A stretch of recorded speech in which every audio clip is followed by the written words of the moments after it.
Hello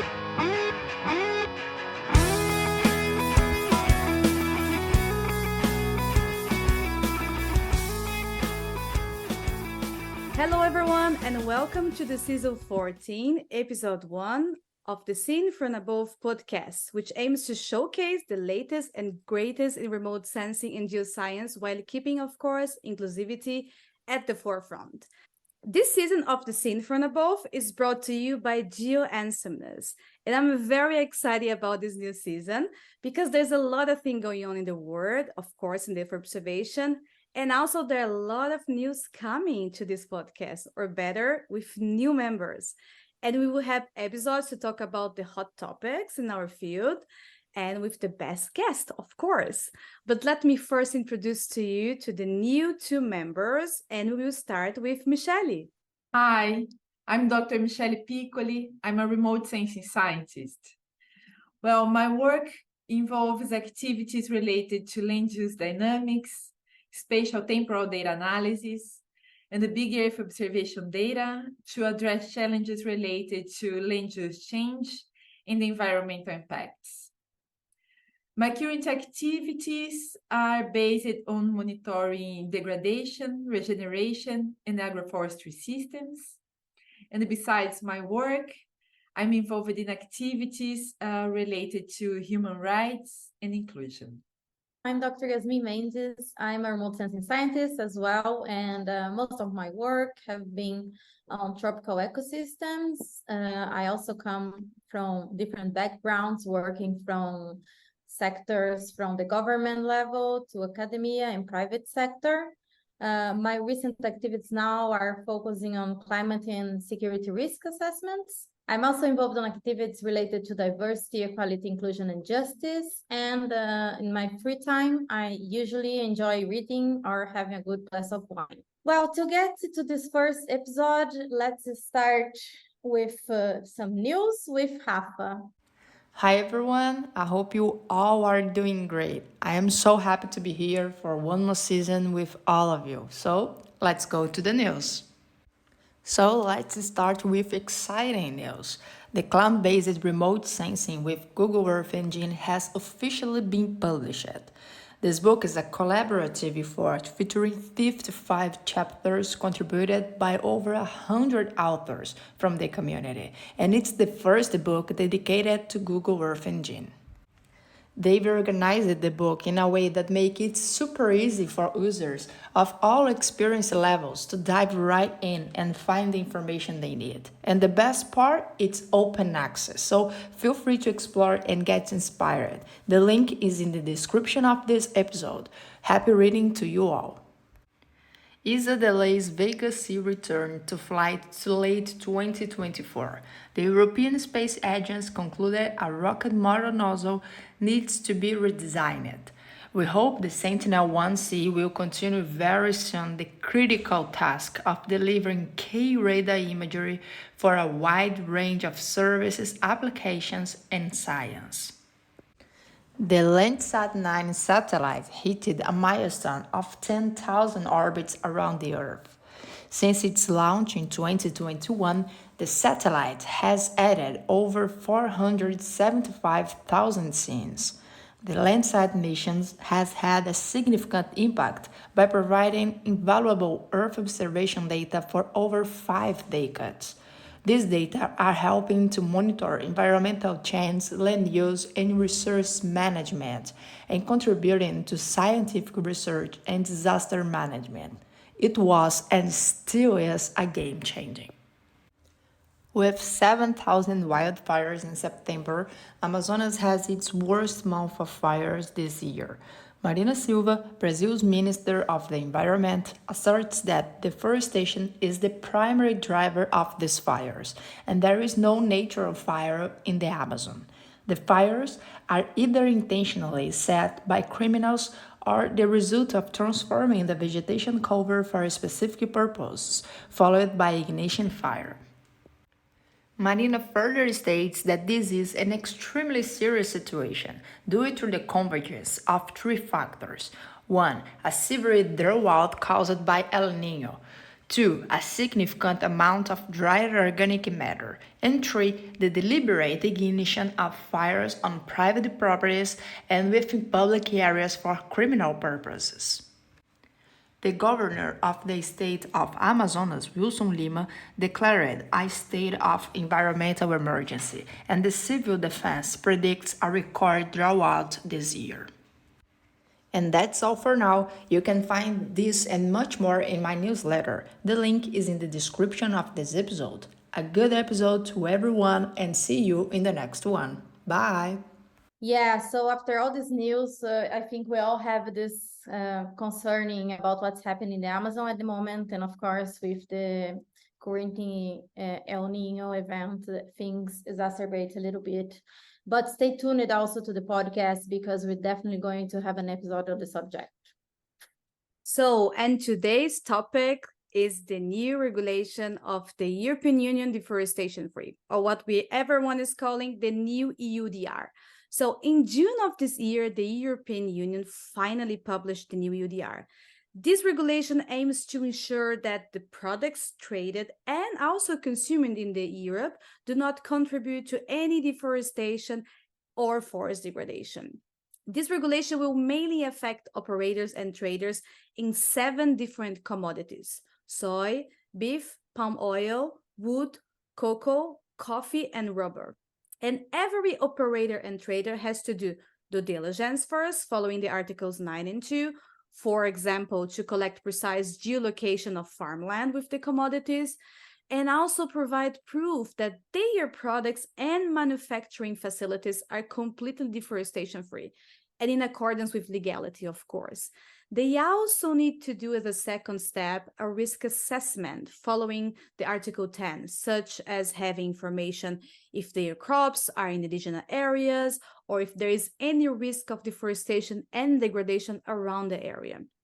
So after this 2 process, if they find out that they are certain of compliancing, then they can place their products into the market. If they are not sure and think that there is a risk of non-compliance, then they need to carry out a risk mitigation obligation, such as, for example, independent audition. And to help us better understand the opportunities and challenges of each one of the points of the regulation, we have today an EUDR expert with us, Dr. Vivian Ribeiro. Welcome, Vivian. So just to present her a little bit, Dr. Vivian Ribeiro is a senior data scientist at the Stockholm Environment Institute, and she currently leads the spatial intelligence team in the Trase, Intelligence for Sustainable Trade Initiative. You probably heard about it. She is also the co-founder and technical coordinator of the Do Pasto ao Prato app, a collaborative initiative aimed at increasing transparency in the Brazilian meat industry. Vivian holds degrees in biology from the University of Goias in Brazil and a master's and a Ph.D. in ecology from the University of Brasilia. I think it's a pleasure to have you here today, Vivian. So please. Pleasure is all mine. I'm very excited to be here talking about the EUDR. It's such a new and exciting things in this world of commodity supply chains. I wouldn't really frame myself as an expert, but I think we are all in the same world trying to understand the implications and implementations and challenges. So it's going to be quite an interesting conversation today. Thank you very much for having me here. Yeah, we are all very excited, Vivian. This regulation, it's pretty long. There are a lot of requirements, and we are very happy to really understand the challenges and opportunities for observation sector, right, in this regulation. But so then let's start with the first part of the due diligence process that we just talked about, which is locating the fields and also confirming that there has been no deforestation or degradation in that field where the commodities are located. Let's take an example of soya, because I know that you're very expert in soybean in Brazil. So what do you think that are the geospatial solutions that can be used in this part? And what do you think that are the challenges outside also of geospatial context? I think I would like to start just acknowledging how amazing is that we're discussing about this new regulation, right? This is such an exciting thing to see how really the world is progressing towards asking for deforestation-free products. I think soy is a great example for us to start with, especially because Brazil already showed a lot of improvements on this direction with the soy moratorium. So we're not really talking about the first time that a specific association between deforestation and soy plantations are happening in the world. However, one of the criticisms that we had before around the soy moratorium was that it was specifically about one commodity in one place. And now we're talking about the whole market. So with all the progress we had identifying where the soy is located, I think the biggest challenge that we face nowadays is not in countries rich with data like Brazil, but also in other places like Bolivia, Paraguay, and Argentina that is showing a lot of expansion of soy fields, and in some places like Bolivia is quite concerning the increase of deforestation for this commodity. So if I can point one challenge that we're facing nowadays is that we are in 2023 and it's still a lot of countries, they don't have monitoring systems for deforestation that we can trust, that we can rely, and we can also kind of like use as a reference to understand this dynamic in the world. So it sounds quite basic, but it's a huge blind spot. Exactly, Vivian. That's what you said. Some countries like Brazil, so we are very fortunate that we have such a great monitoring system like Prodes, but there's a lot of challenging around, of course, other countries that do not have this infrastructure that we have there. And so how do you think that Earth observation can support the location of this field? So when we think about getting the GPS location from the field, the boundary, like mapping the boundaries of these fields, for example?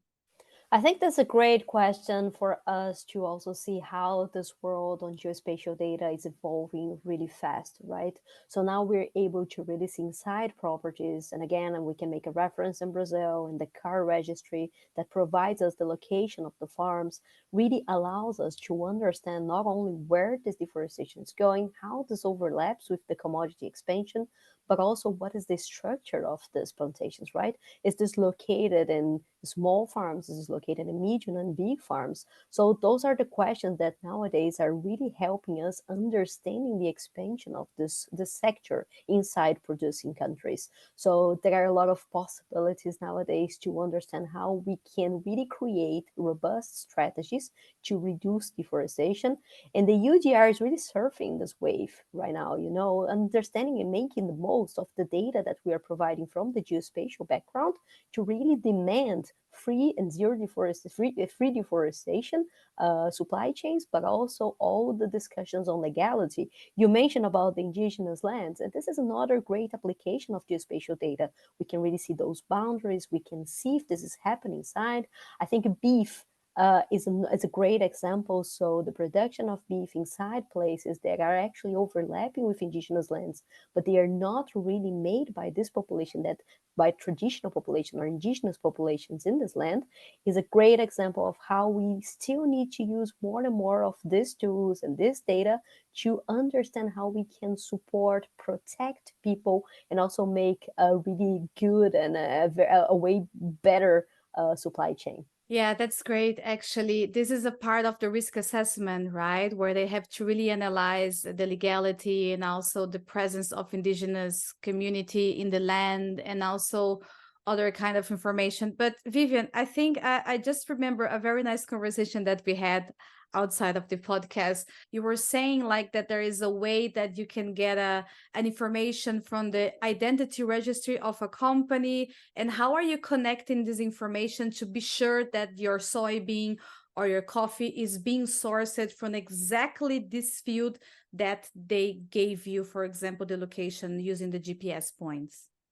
I think you're touching a great point on commodity traceability and all the challenges that we face, really understanding from where the commodities are coming from. Of course, transparency and traceability, they are not the same thing, but one thing can definitely support the other.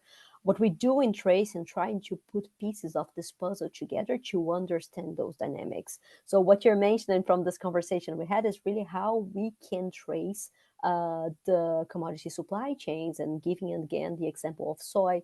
What we can do is understanding, for example, from tax data, if this facility, for example, a silo, is owned by a company that is also exporting to the European market, but also to other markets as well. We can also understand if it's specific, for example, farms are producing soy, and probably if they belong to the same owner, they are probably supplying themselves.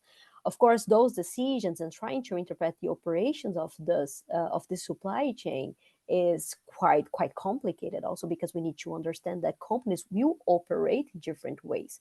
But having more information available and accessible is a great way for us to understand a little bit more what we know about traceability and what are the challenges those operators will face, trying to not understand the direct suppliers, but a great discussion on challenges comes from the indirect suppliers, which is a very present and strong actor in those supply chains of the commodities that you mentioned in the EUDR. Wow, that's so interesting. And it's such a big challenge. And I think this will create the whole opportunity for the geospatial market as well, right?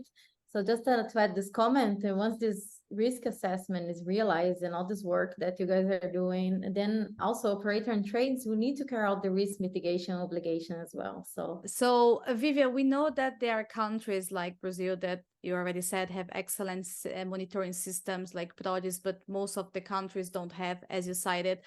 How you think that satellite image can contribute to a fair categorization of the countries? Because we know that the context of Brazil, some areas deforestate a lot, some areas don't. I love to start thinking on how very simple and apparently straightforward concepts are so difficult to really put in practice from the geospatial perspective. So, for example, in the EUDR, we have the FAO definition of forest, right? When you're talking about the different and very completely different vegetations will behave, considering this type of categorization, Brazil, but also the Chaco in South America will present you a lot of different challenges because they will not necessarily obey to this type of requirements or definitions of forest presented by the FAO. So this touches us, this presents us the very basic challenge on how we're going to identify this risk, where is this located, and also the possibilities that producing countries, they will not talk the same as the global categorizations of forest we'll see. So if you understand, for example, you mentioned PRODS multiple times, it's a very popular but also very reliable source or interpretation of deforestation monitoring system in Brazil. The interpretation of deforestation there won't necessarily match directly what we have, for example, tree cover loss that it's the type of data set that very often we refer. This type of thing presents challenge also in how the countries will feel that they are represented in the legislation, right? So if you consider monitoring systems that are running for such a long time, and we mentioned the soil moratorium, and Progis is one of the proxy for the interpretation of compliance with this private commitment, is the type of thing that is not going to align directly with the FAO definition. So how we can really make sure that we're going to continue to make progress instead of just creating more noise. So one of the interesting things that I think is we should all be very positive about the implementation of the EUDR, understanding that challenges will be presented in very simple aspects, like what is a forest? How can we really define that this place is deforestation according to the concerns of the EUDR if the country is presenting deforestation in a different way? So yeah, it's very interesting how challenges are presented in very straightforward definitions, and when we try to map it, it's completely different. Wow, I love this because it's always on the basic conceptualization of things that the trick happens, right? And then bringing on the topic as well about some of the reactions on the EUDR. We know that there was some negative reactions from countries that have commodities as one of their main economic drivers. So they basically depending on these commodities for their economic system. And we have seen some public seminars and other events, countries, and mentioning Brazil again as an example, that the regulation can be viewed as a unilateral decision. And that in this sense, it would greatly affect small farmers who may be excluded from this supply chain of large companies. The legislation is there already, right? So it will apply from December of 2024. What would be the best way to deal with this situation in your view? And how, of course, governments could support the small scale agriculture in their own countries to not be like suffering backlash as well from the legislation? First, I would like to just start saying that I do understand the reactions. So it's kind of like we are partners, we're trading partners for such a long time, and suddenly it's not really suddenly, but I changed the rules without a very extensive consultation. I do not expect that such a progress in implementation of zero deforestation, something that is quite innovative and very brave from the European Commission, won't create noises. So I cannot just say that this is completely unexpected. That would be very naive for me to say, but I do understand the reactions.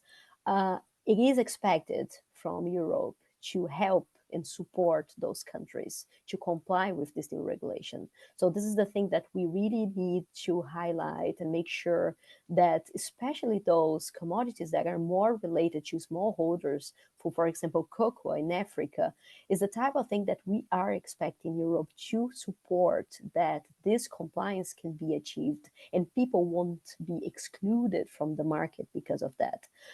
Cocoa is a great example because you have most of the commodity sourced from Africa, and Europe is the main place, the buyer in the supply chain.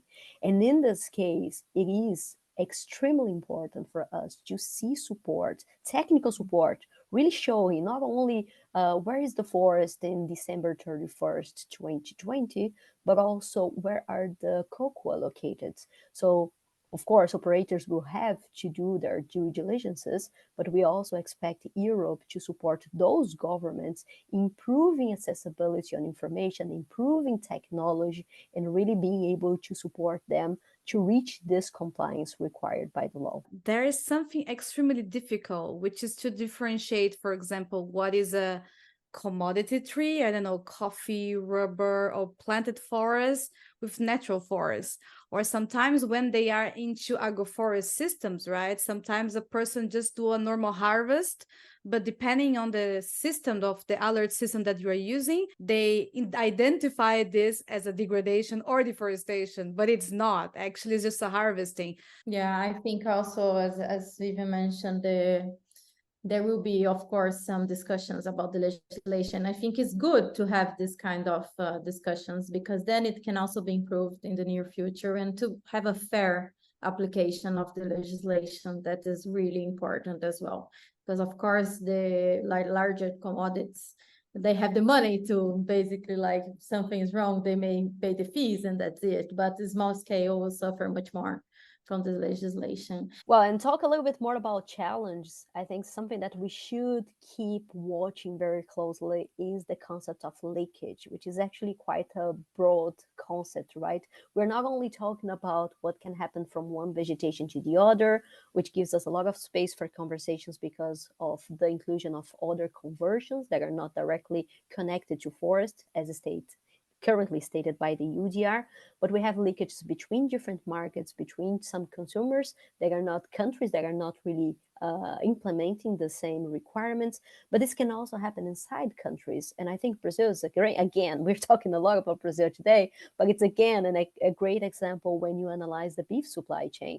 So as you introduced me before, we have an app in Brazil called Do Pasto, Prato, which is in English is from pasture to plate, that show us the amount of deforestation, slavery, but also sanitary fines that those slaughterhouses are paying in case of disrespecting social and environmental regulations. And then we inform consumers about that.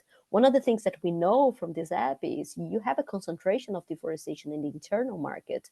So then the clean version of this commodity is going to the external market. So I'm very concerned about how domestic markets will be absorbing those impacts in case that a more clean version of these commodities are going to be external.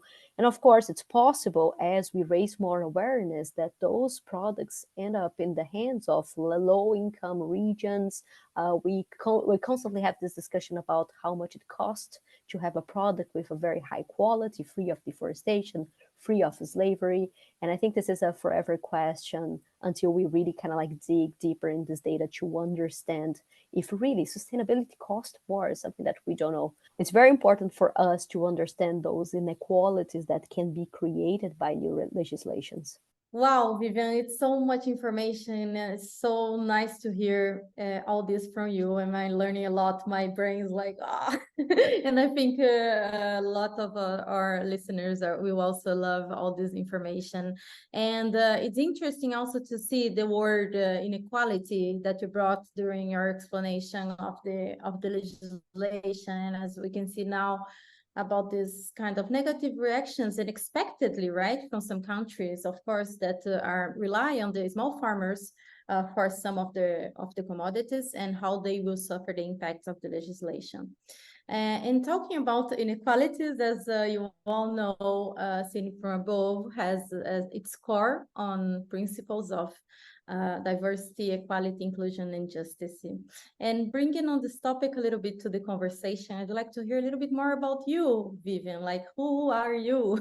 And how was your pathway, your professional pathway until today, to bring all this knowledge and share with us? How was the challenges? Well, we know you're also Brazilian, and we have spoke about that before, about the challenges as a scientist we have sometimes in our professional life. So it would be very interesting to hear a little bit from you as well. Oh, that's great. It's probably easier to talk about the EUDR than about that, but I'll try to, I'll do my best here to summarize. So I started this journey, I think it was, working more specifically on deforestation was in 2016, which was, if you remember, such a great year in Brazil, because we started to see the car registry. We started to understand a little bit more how this deforestation is happening, depending on the actors. So I was probably one of the greatest year one could have to really start digging deeper on deforestation. But then after that, I met Trase in 2017 in a presentation about the first release of the soy supply chain. And then, of course, I fell in love. And then I was following Trase until 2019 when I moved to the Stockholm Environment Institute. So I was working in Brazil, in Brasilia, and then I moved to Sweden, Stockholm, to work in the initiative. And it's challenging. I mean, the whole adaptation, being a scientist, being a woman, but also being very young, presents us a lot of challenges. And I'm not even mentioning about the whole transition in a country that has a very different culture, very different weather. So the most important thing for me in terms of adaptation was to have a fantastic team, which is exactly what we have there. Very supportive, that cares a lot about DEI. And then it makes this journey very easy for us when you have support people around you. So this is the type of thing that I try to do. I try to support others, seeing exactly the type of challenge that I had to face in my life. Wow, that's amazing, Vivian. Just make us admire you even more, right? Like all this super amazing knowledge that you share here with us, and also knowing that you are just like us, like facing challenges as well, and having the support system is key for sure for many of us. So thank you so much. Thank you very much for having me today. It was such a great exchange.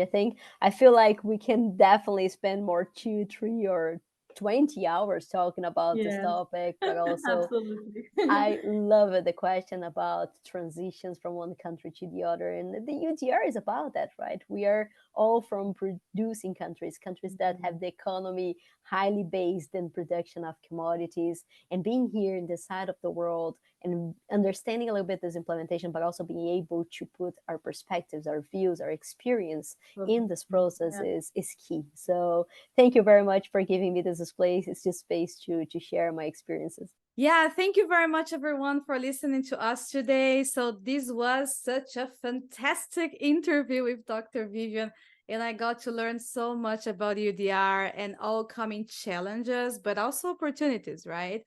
And this is how important remote sensing can be driving our supply chain to more sustainable workflow. Yes, Flava, I completely agree. It's like, wow, Vivian is amazing. And I could learn so much from the conversation. And well, I can't wait to continue to learn more about EUDR. And I hope all the listeners as well can learn more as me. Yeah, and speaking of learning more, so for today's episode, we would like to share an article from the EU Hub entitled The EU Regulation on Deforestation-Free Products and the Role of Earth Observation by the author Muthu Kumar in April 2023. So in the article, Muthu summarizes the requirements of the EUDR and also shows the opportunities and challenges of using Earth observation in this regulation.